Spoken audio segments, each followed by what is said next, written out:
বেরিয়ে যা নরেন, এই বাড়ি থেকে বেরিয়ে যা।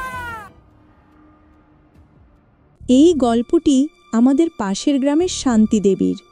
বুড়ো বয়স, প্রায় ৭৬ ছুঁই ছুঁই। স্বামী মারা গেছেন বহু বছর হলো। ছেলেমেয়েরা শহরে থাকে, মাঝে মধ্যে খোঁজ খবর নেয় বটে, কিন্তু শান্তি বুড়ির দিন কাটে একাই তার বিশাল পুরনো দালান বাড়িতে। বাড়িটা অনেক বড়, চারদিকে গাছগাছালি, দিন দুপুরেও কেমন ছমছমে ভাব। বাড়ির ভেতরেও অন্ধকার কোনায় কোনায়। শান্তি বুড়ির একটা গুপ্তধন ছিল, তার শাশুড়ির আমলের একটি সোনার নেকলেস, যেটা বহু আগে থেকেই বাড়িতে লুকানো। সেই নেকলেস শুধু সোনার ছিল না, তাতে বসানো ছিল ৭টি দুর্লভ রুবি পাথর। তার স্বামী মারা যাওয়ার আগে তাকে বলেছিল, শান্তি, এই হারটি সাবধানে রাখিস, এটা আমাদের বংশের সম্মান, দরকারের সময় কাজে আসবে। শান্তি সেই হারটি পরম যত্নে মাটির তলার একটি গোপন কুঠুরিতে লুকিয়ে রেখেছিল। কিন্তু ইদানিং তার স্মৃতিশক্তি বেশ কমে গেছে, কোথায় কি রাখে প্রায়ই ভুলে যায়। মাস দুয়েক আগের কথা, শান্তিবুড়ির হঠাৎ টাকার দরকার পড়ল। ছোট নাতনির বিয়ে, সে চেয়েছিল এই নেকলেসটা বিক্রি করে কিছু টাকা দিতে। কিন্তু হায়, শান্তি বহু খুঁজেও নেকলেসটা পেল না। কোথায় যে রেখেছে কিছুতেই মনে করতে পারছে না। প্রতিদিন সকালে ঘুম থেকে উঠে তার প্রথম কাজ ছিল পুরনো সিন্দুক, আলমারির তলা, মাটির ভাঁড়, চালের ড্রাম সব জায়গায় খোঁজা, কিন্তু না, হারটি নেই। সেদিন ছিল অমাবস্যার রাত। নিকষ কালো অন্ধকারে চারদিক ডুবে আছে। বাইরে বাতাস সনসন করছে, শুকনো পাতা উড়ছে। শান্তিবুড়ি বিছানায় শুয়ে ছটফট করছে, মনে মনে ভাবছে, হায় রে কপাল, আমি বুড়ি হয়ে সব হারাচ্ছি। হঠাৎ তার কানে এলো এক ফিসফিসানি, খুব মৃদু, যেন কেউ তার কানের কাছে এসে বলছে, ভুল করছিস শান্তি, ভুল করছিস। শান্তিবুড়ি চমকে উঠল, কি কথা বলছে? ঘরে তো আর কেউ নেই। সে ভয় চোখ বুজে ফেলল, কিন্তু ফিসফিসানিটা থামছে না। এবার যেন স্পষ্টতর হলো, মাটির নিচে, মাটির নিচে নয়, ওপরে, ওপরে। শান্তিবুড়ি ভাবতে লাগলো, মাটির নিচে তো আমি রেখেছিলাম, তবে কি আমি ভুল করেছি? তার সারা শরীর শিউরে উঠল। এটা কি তার স্বামীর আত্মা, নাকি অন্য কোনো অশরীরী আত্মা তাকে ভুল পথে চালিত করছে? সে ভয়ে জড়সড় হয়ে লেপের তলায় সেদিয়ে গেল। পরদিন সকালে বাড়ির উঠোনে বসেছিল শান্তিবুড়ি।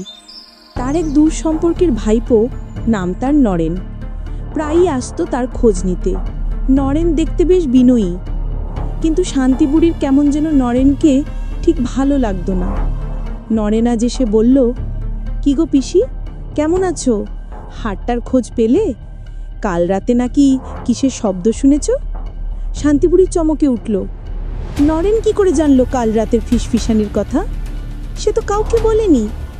শান্তিবুড়ি অস্পষ্টভাবে বলল, না রে বাবা, কিছু না, বুড়ো মানুষের মাথার ভুল। নরেন একটা সন্দেহজনক হাসি দিয়ে বলল, শুনছিলাম নাকি তুমি হারটা খুঁজে পাচ্ছ না।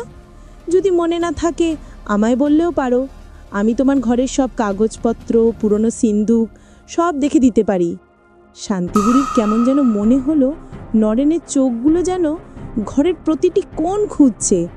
তার কথাগুলো বড্ড সরল মনে হলো না। এরপর থেকে শান্তিবুড়ির জীবনে অদ্ভুত ঘটনা ঘটতে লাগলো।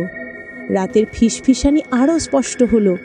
এবার যেন হাটটির আকার, আকৃতি, রুবির কথা বলছে, কিন্তু দিকটা অস্পষ্ট। কোনোদিন মনে হয় বারান্দার দিক থেকে আসছে, আবার কোনোদিন মনে হয় রান্নাঘর থেকে। আর দিনের বেলা যখন শান্তিবুড়ি ঘরের জিনিসপত্র সরাচ্ছিল, সে দেখল আলমারির পেছনে কিছু নোংরা জিনিস, যেমন শুকনো তুলসী পাতা, কিছু পোড়া লঙ্কার গুঁড়ো। এগুলো কে রাখলো? তার তো পরিষ্কার পরিচ্ছন্ন থাকার অভ্যেস। এই জিনিসগুলো দেখে তার বুক ঢিপঢিপ করতে লাগলো। এগুলো কি অপদেবতার কাজ, নাকি কেউ ইচ্ছা করে ভয় দেখাচ্ছে? শান্তিপুরী প্রায় পাগল হওয়ার দশা। সে একদিন নরেনকে বলল, নরেন, আমি তোকে আর আসতে বারণ করব না, কিন্তু তুই কি জানিস আমার বাড়ির চারপাশে কেমন একটা অশুভ শক্তি ঘোরাফেরা করছে? নরেন মুচকি হেসে বলল, পিসি, বুড়ো হয়েছ, কত কি মনে হয়, ভয় পেও না, আমি আছি তো।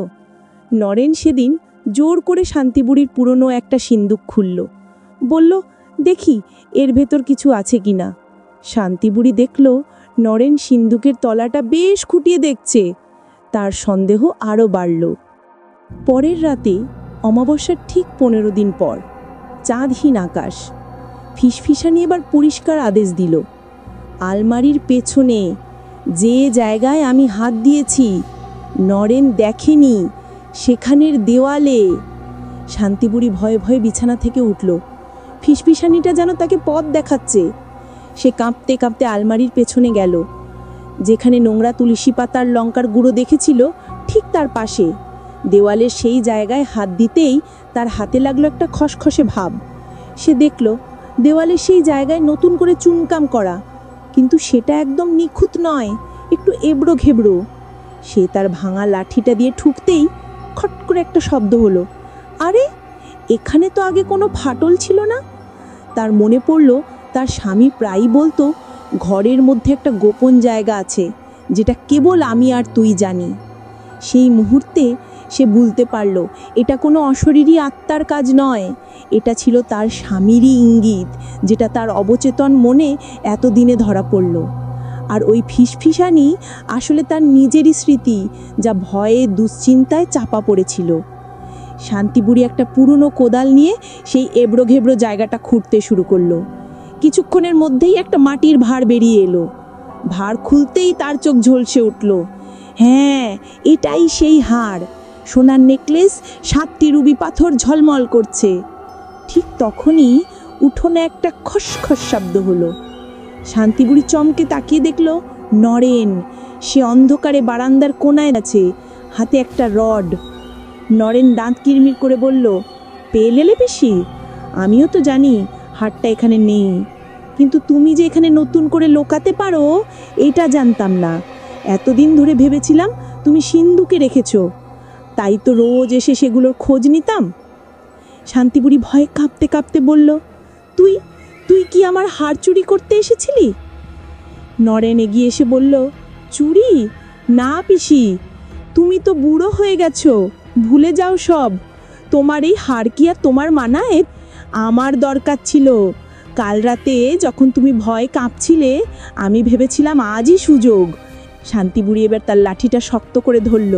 তার মনে শক্তি এলো। অশরীরী ফিসফিসানি নয়, এটা তার নিজের মনের জোর। সে বুঝল নরেনই তাকে ভয় দেখাচ্ছিল। সে নিজেই নোংরা জিনিসগুলো রেখেছিল যাতে শান্তি ভাবে অপদেবতার কাজ। ভয় দেখিয়ে দুর্বল করে সে হাতটা হাতিয়ে নিতে চেয়েছিল। বেরিয়ে যা নরেন, এই বাড়ি থেকে বেরিয়ে যা। শান্তিবুড়ি বিকট চিৎকার করে উঠল। তার গলায় এমন জোরালো আওয়াজ নরেন আগে কখনো শোনেনি। নরেন ভয় পেয়ে রড ফেলে পালালো। সেই রাতে শান্তিবুড়ি সারা রাত ঘুমালো না। ভয়ের থেকে তার মনে তখন জেদ চেপেছে। সে বুঝল মানুষ যখন বুড়ো হয় তখন তার সবচাইতে বড় সম্পদ হলো তার সতর্কতা। অশরীরী আত্মার ভয় নয়, জীবিত মানুষের লোভের ভয়ে বাঁচতে হবে। পরদিন সকালে শান্তিবুড়ি তার ছেলে মেয়েদের ফোন করে সব জানালো। তারা এসে হাটটা ব্যাংকের লকারে রাখলো আর নরেনকে জানিয়ে দিল যেন সে আর শান্তিবুড়ির বাড়ির ধারে কাছে না আসে। আর শান্তিবুড়ি, সে এখন আর একা থাকে না। একাই থাকে বটে, কিন্তু তার ঘরে এখন আলো ঝলমলে। সে বুঝেছে ভয়কে জয় করতে পারলেই জীবন সুন্দর।